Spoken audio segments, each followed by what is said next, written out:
Yo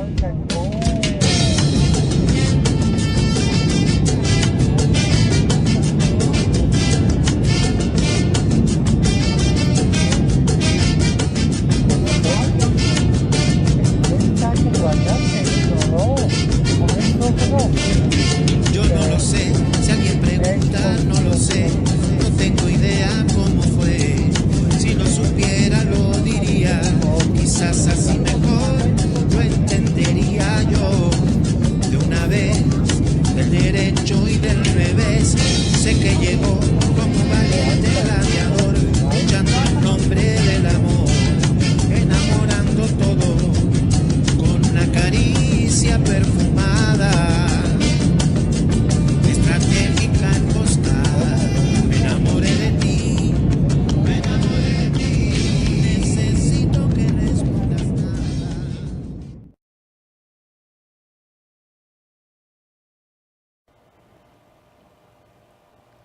Estamos con el economista Osvaldo Martínez.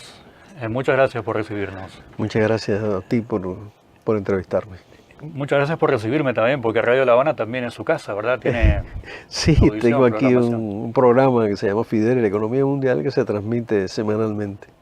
Bueno, muy bien. ¿Ha sido usted ministro de Economía de Cuba? Sí. También. Sí. ¿Durante qué periodo? ¿En qué tiempo? Aproximadamente unos 6 meses, en una breve etapa en el año 1995. Después fue durante bastantes años presidente de la Comisión de Economía del Parlamento cubano, director del Centro de Investigaciones de la Economía Mundial, y como tal tuve la suerte de participar en la asesoría a Fidel en temas de economía mundial. ¿Pudiste viajar con Fidel? Sí, en numerosas ocasiones, diría yo, a cumbres de jefe de Estado, o sea, cumbres iberoamericanas, casi todas las que se efectuaron en la década del 90, incluso en años posteriores, cumbres de Naciones Unidas, como las de financiamiento para el desarrollo en Monterrey en el 2002, u otras que se efectuaron en toda esa etapa. Algunas que se efectuaron también en La Habana. La década del 90 fue particularmente muy importante para Cuba, en la situación económica. Fue una década, yo diría, dramática por un lado y luminosa por otra. Dramática porque pareció que una catarata de desventuras caía sobre la economía cubana y la ahogaba definitivamente con el inicio de los años 90.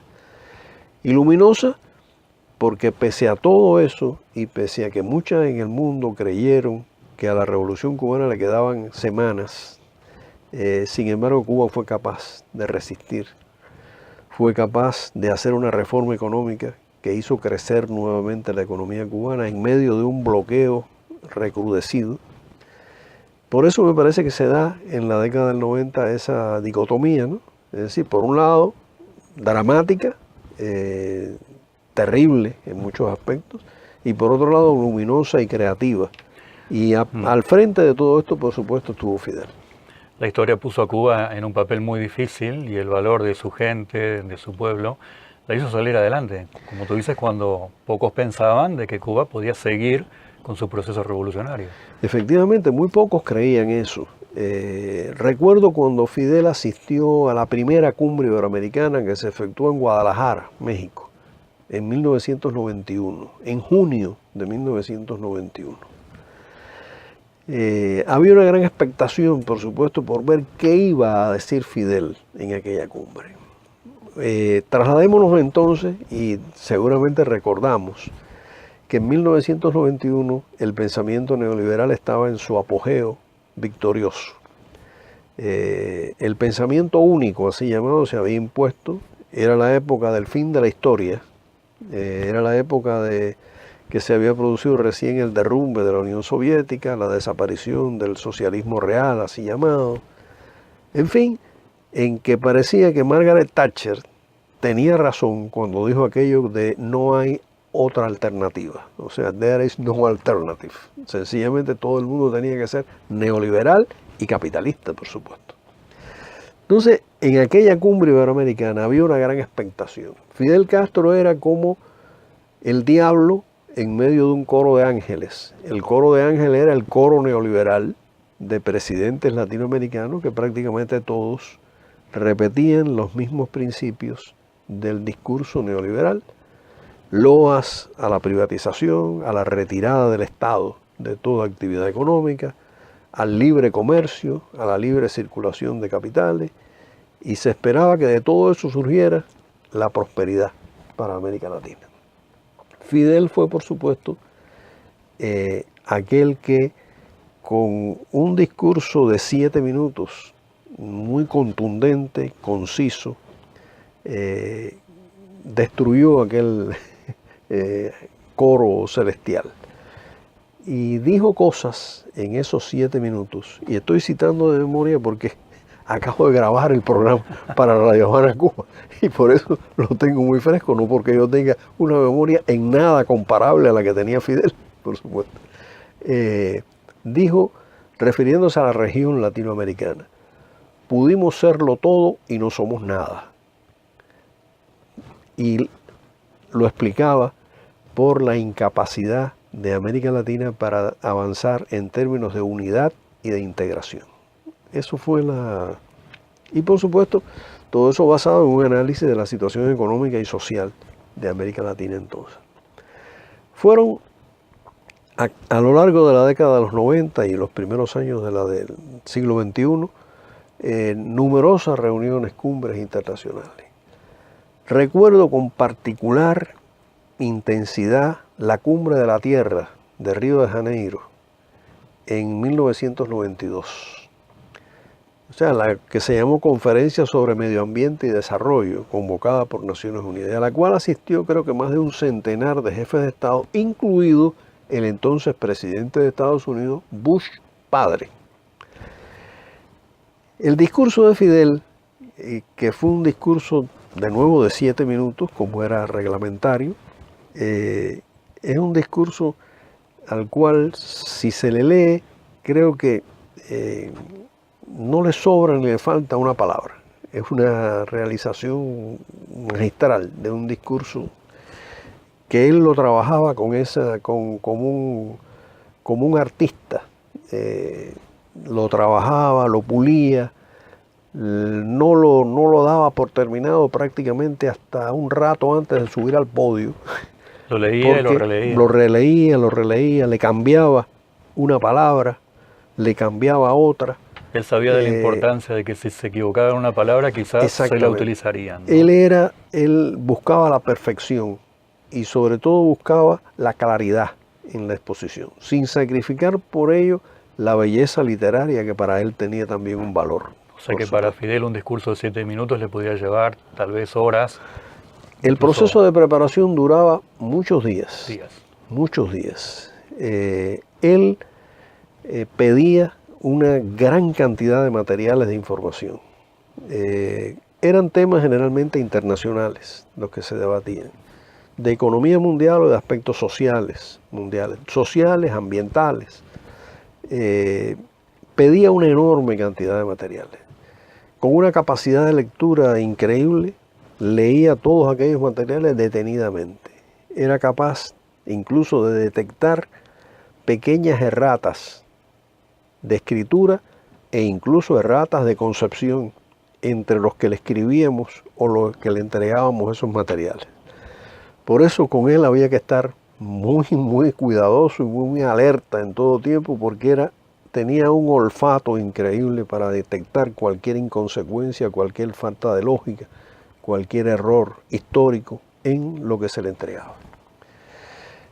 Él digería todo eso en medio de una agenda de trabajo tremendamente llena, como siempre. Encontraba ocasión para leer todo aquello, digerir todo aquello.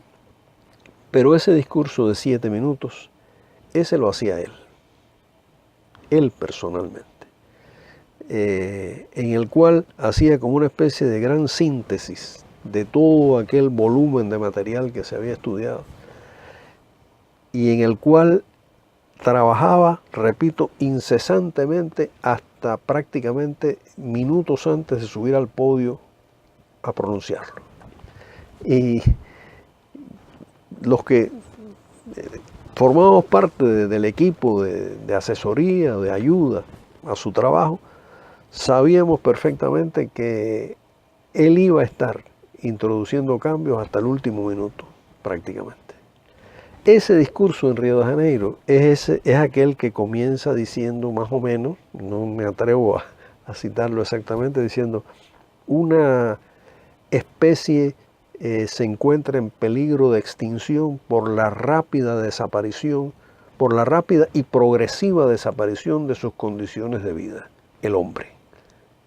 Y a continuación desarrolla una argumentación en la cual responsabiliza a los estilos de vida, los hábitos de consumo impuestos por los países desarrollados en la contaminación del medio ambiente y en el peligro de extinción de la propia especie humana. Eso dicho en 1992, desgraciadamente conserva toda su vigencia, puesto que el tema de la contaminación ambiental no ha mejorado, sino que ha empeorado, desgraciadamente.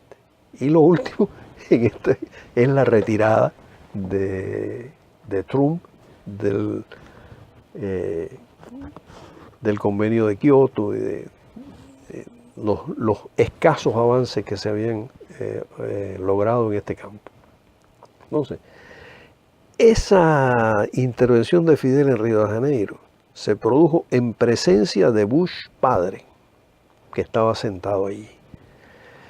Al terminar Fidel aquella intervención de 7 minutos, se produjo en aquel salón una ovación completamente inusual en este tipo de reuniones internacionales, en los cuales todo es muy protocolar, muy formal, sí, muy frío.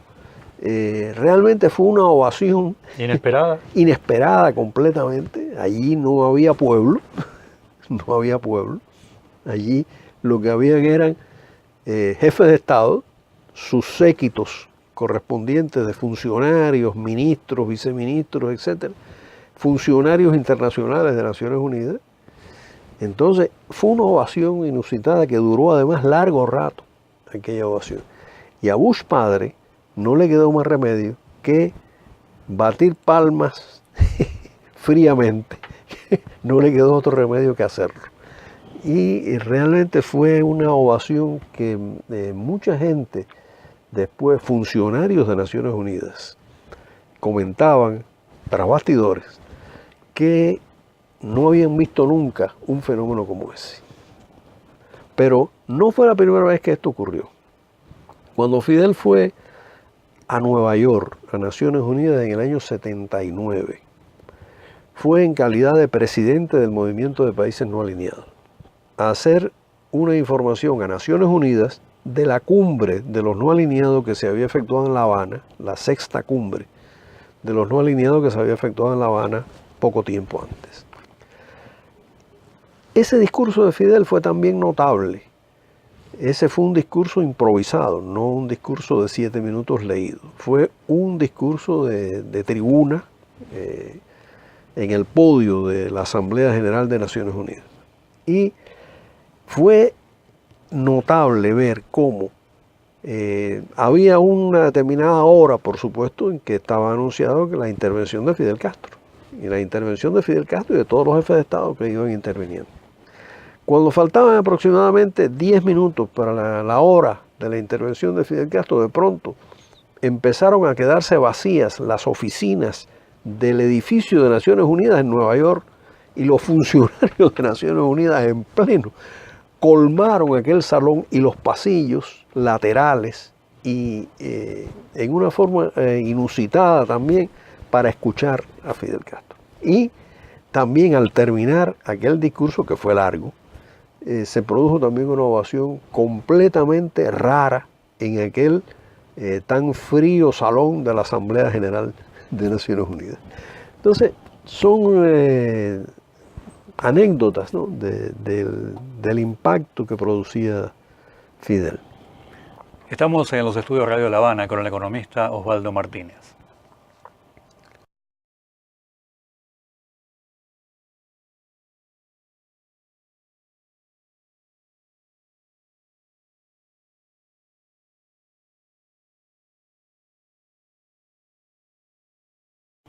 Continuamos en los estudios de Radio La Habana agradeciendo a los trabajadores, dirección, subdirección, a toda la gente de Radio La Habana por permitirnos estar aquí en los estudios para conversar con el economista Osvaldo Martínez. Yo he conocido en esta mi estancia en La Habana el Fidel periodista, el Fidel estratega en la crisis de octubre del 62, obviamente el Fidel revolucionario, pero el Fidel economista, tú que estabas cerca de él, ¿cómo lo defines al Fidel economista? Bueno, creo que lo primero que Fidel diría es que él no era economista. Él diría que él era un político, ante todo. No pretendía ser un economista, no pretendía ser un científico del medio ambiente, no pretendía ser un especialista en temas agrarios. Pero Fidel llegó a reunir, en virtud de una inmensa capacidad de lectura, de una curiosidad intelectual extraordinaria, llegó a reunir una cultura vastísima y un nivel de información extraordinario que además lo manejaba con una soltura, ayudado también por una memoria prodigiosa, por supuesto. Yo creo, en el caso de la economía, que es el segmento que me toca, profesionalmente hablando, Fidel me consta que hizo en profundos estudios de economía. Leyó autores notables, por ejemplo, cuando se produjo, cuando llegó el momento de lo que yo llamaría su gran ciclo de batalla contra el neoliberalismo, comienzos de los 90 y después los años subsiguientes. Fidel se leyó autores clásicos del pensamiento neoliberal. Se los leyó en sus libros originales. Los discutió, pidió discutir sobre el contenido de esos libros, los subrayó. Es decir, él no se limitó a simplemente repetir ciertas consignas o frases de crítica al neoliberalismo. Él se metió a estudiar el tema para poder hacer lo que yo le llamaría una crítica desde adentro, realmente. Y así pues se estudió a Milton Friedman, se estudió a otros autores muy neoliberales en boga en aquel momento y llegó a dominar ese pensamiento y llegó a saber dónde estaban los puntos flacos de ese pensamiento. Tan fue así que cuando se efectuaron en La Habana, también a finales de los 90, del 98 en adelante hasta año 2005 aproximadamente, se efectuaron cada año unos eventos que se llamaban Evento de Globalización y Problemas del Desarrollo, que fue un evento creado por él, ideado por él, que fue la Asociación de Economistas de Cuba la que lo organizaba y que él estuvo muy al tanto y además participó en esos eventos desde el primer minuto hasta el final de todos ellos. Eran eventos a los cuales vinieron varios premios Nobel de Economía, Stiglitz, uno de ellos y algunos más, enviados del Banco Mundial, de la CEPAL, del Fondo Monetario Internacional. Es decir, un tipo de evento que Fidel concibió como un evento de debate. Un evento de debate para escuchar respetuosamente las opiniones contrarias y rebatirlas en un plano de debate sereno, académico, pero no solo académico, porque por supuesto él no era un académico, era un político, ante todo.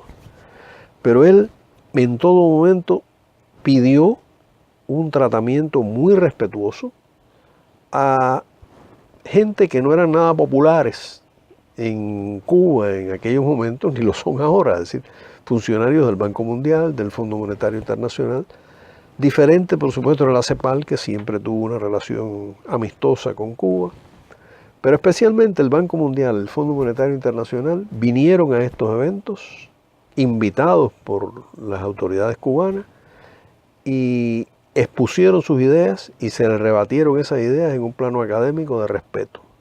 Y Fidel fue el primero que estuvo allí presente, que incluso presentó en uno de esos eventos una pequeña ponencia al final, que es también un modelo hasta de sátira sobre la situación de la economía mundial y la política neoliberal. Entonces, creo que esto da una idea de cuál era su estilo de trabajo. Era un estilo de trabajo de seriedad, en el cual, sin perder un átomo de la pasión que lo caracterizaba, porque no era para nada un hombre de sangre fría, era un hombre de sangre muy caliente y bien caliente, pero se preparaba muy seriamente para estos eventos. Y a estos premios Nobel de Economía y muy relevantes economistas que asistieron a La Habana, realmente en más de una ocasión los puso en aprietos con sus preguntas. Porque resistir un cuestionario de Fidel era una de las cosas realmente duras a la cual cualquier economista o cualquier persona de cualquier campo del saber podía someterse.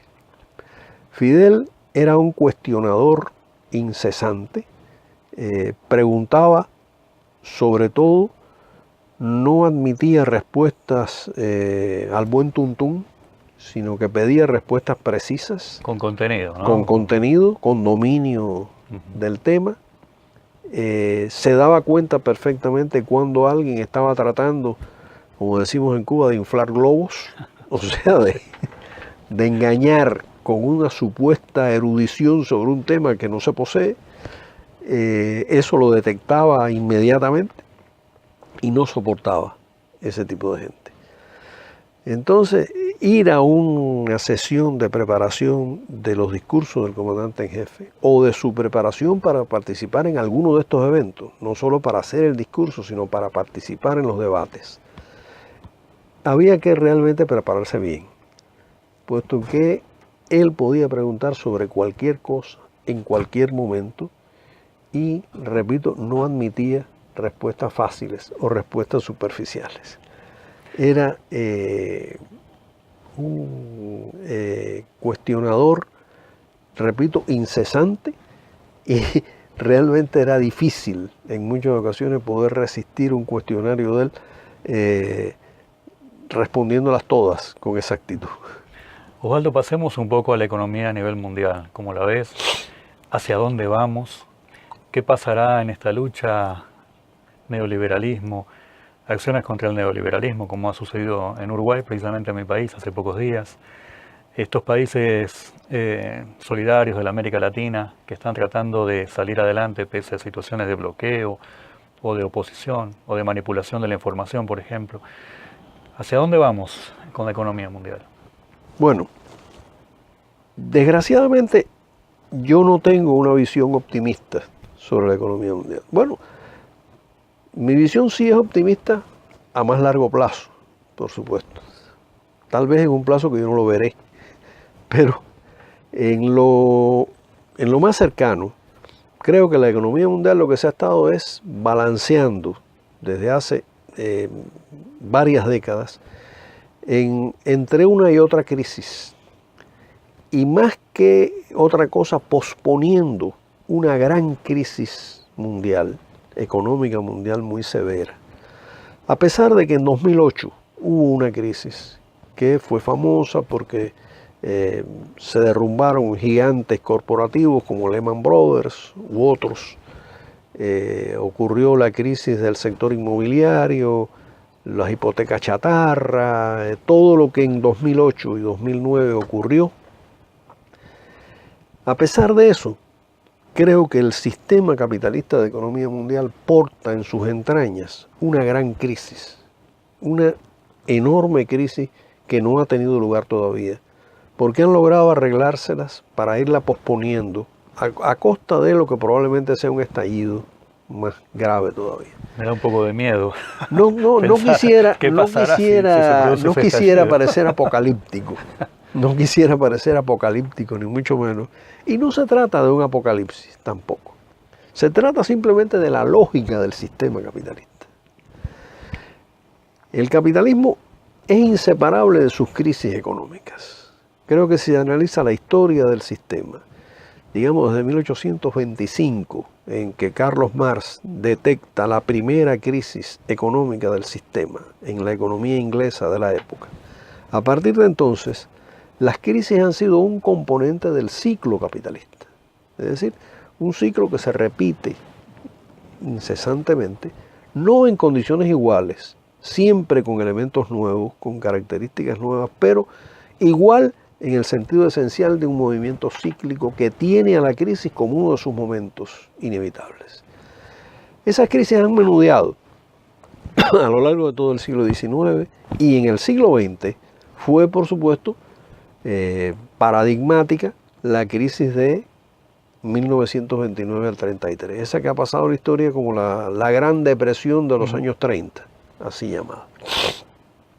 Después de esa, el sistema se las ha arreglado con políticas de intervención estatal, por cierto, en la economía, para ir posponiendo esas crisis o logrando que las crisis sean de menor magnitud, logrando escapes de presión en cada una de esas crisis para evitar un gran estallido, pero al mismo tiempo acumulando presión cada vez más hacia el futuro.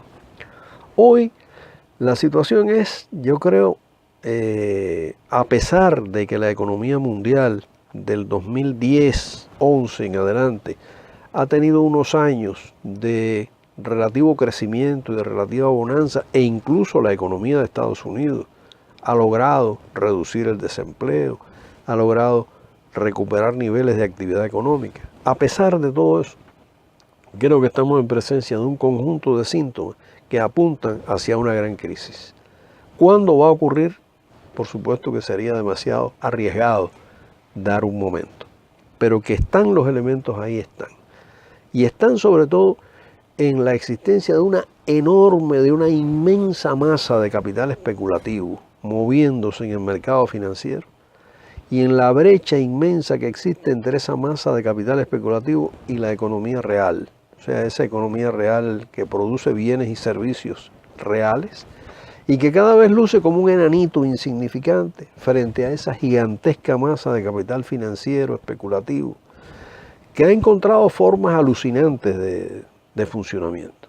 Ya no se trata de los viejos bancos que ya parecen piezas de museo. Ya no se trata ni siquiera de las sociedades por acciones, que parecen también ya piezas de museo, aunque siguen existiendo. Se trata de fenómenos tales como los fondos de cobertura, así llamados.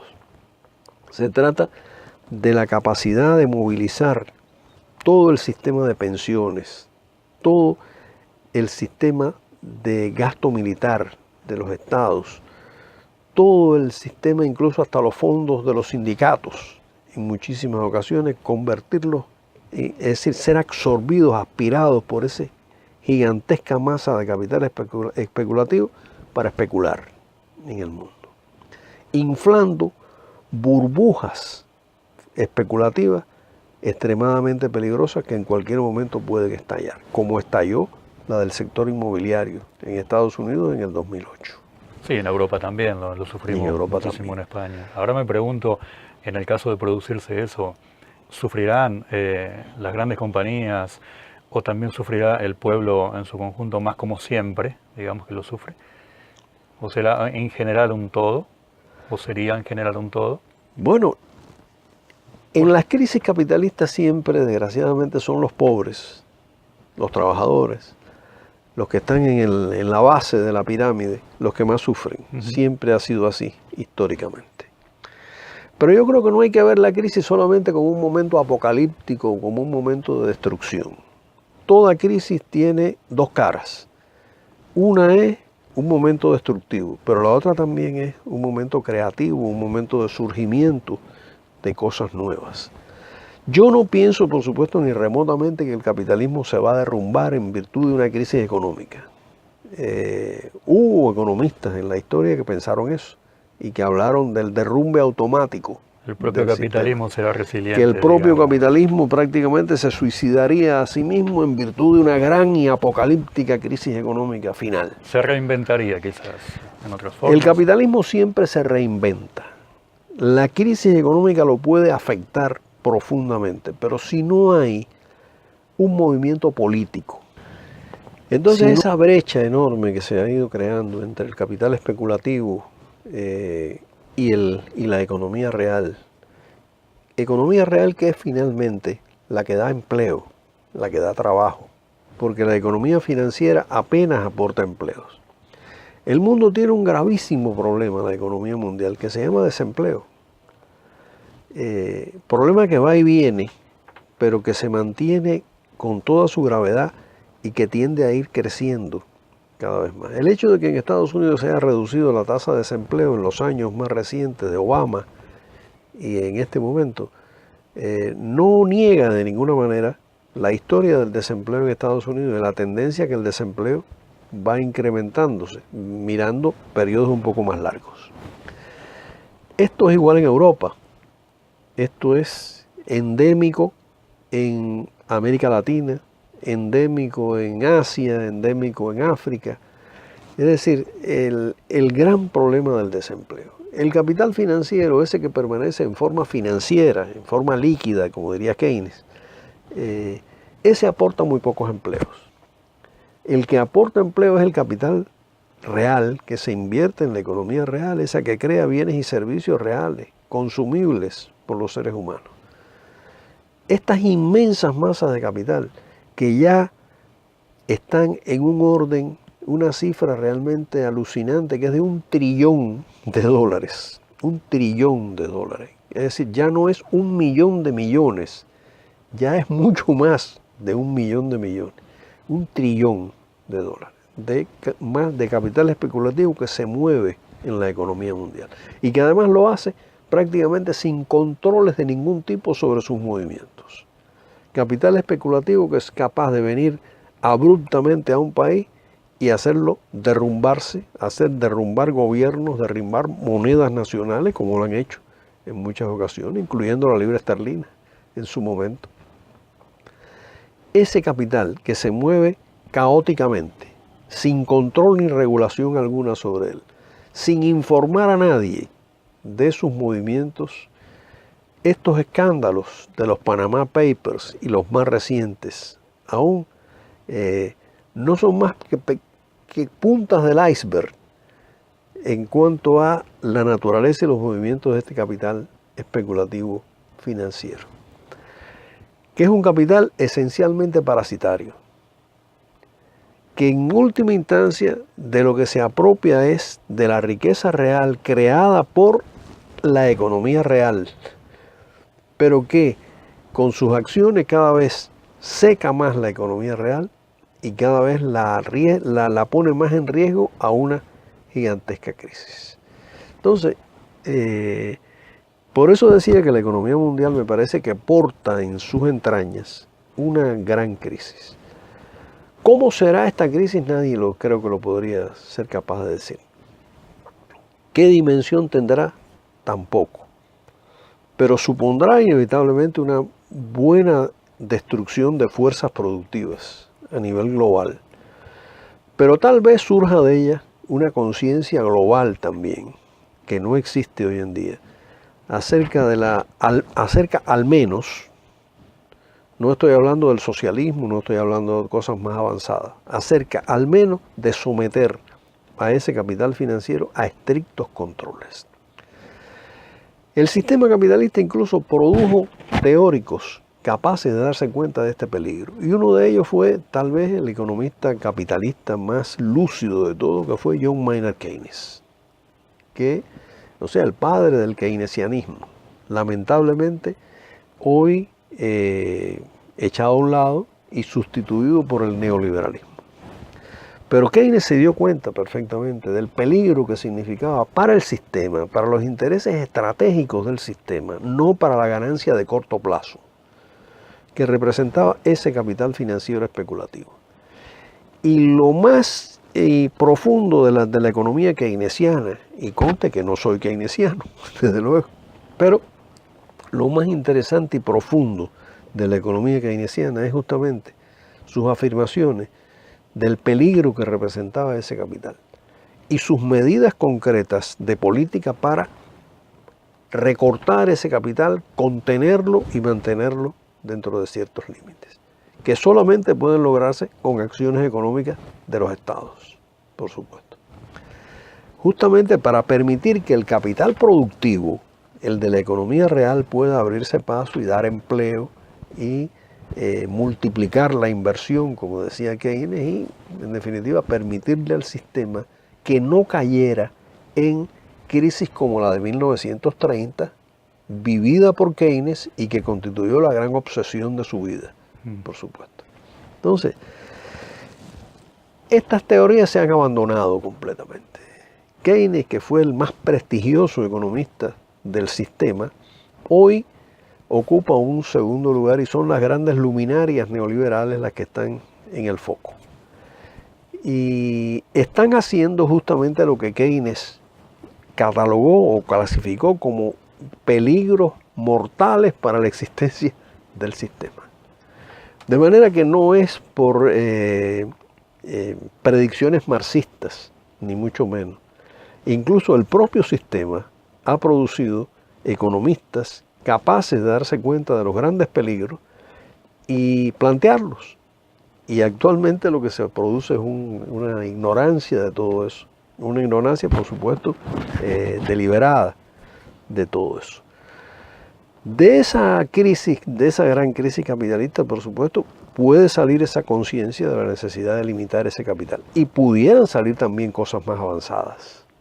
Si es que las fuerzas políticas de izquierda, las fuerzas progresistas en el mundo, de esa gran crisis sacaran una conclusión, y no solamente una conclusión teórica, sino una posición práctica, política, de unirse y de trascender el sistema capitalista. Esto, desde luego, es simplemente una posibilidad teórica. Pero recordemos que la crisis capitalista de los años 30, la famosa crisis, tuvo aspectos también muy interesantes en el plano político. Esa crisis creó, por ejemplo, en Alemania, una situación económica tan dura, tan difícil, que se señala por muchos autores que jugó un papel en el surgimiento del fascismo y en el surgimiento de Hitler, en el ascenso al poder. Pero también esa crisis fue responsable de muchos, fue responsable, o por lo menos tuvo una influencia en muchos movimientos de izquierda, muchos movimientos progresistas en el mundo que surgieron de ella y que en Estados Unidos y en otros lugares pues tuvieron momentos de expansión. De manera que la crisis no hay que verla como simplemente destrucción, como apocalipsis. También la crisis puede ser la partera de un gran movimiento de avance de la humanidad en dirección, creo yo, finalmente hacia el socialismo. He recibido una conferencia y quienes nos miren o nos escuchen también, prácticamente ha sido un halago para mí entrevistarte aquí en Radio La Habana. Economista Osvaldo Martínez, muchas gracias. Para mí ha sido una suerte realmente poder conversar contigo. Gracias a Radio La Habana por permitirnos sus estudios y poder conversar aquí y aprender de la economía mundial con el economista Osvaldo Martínez.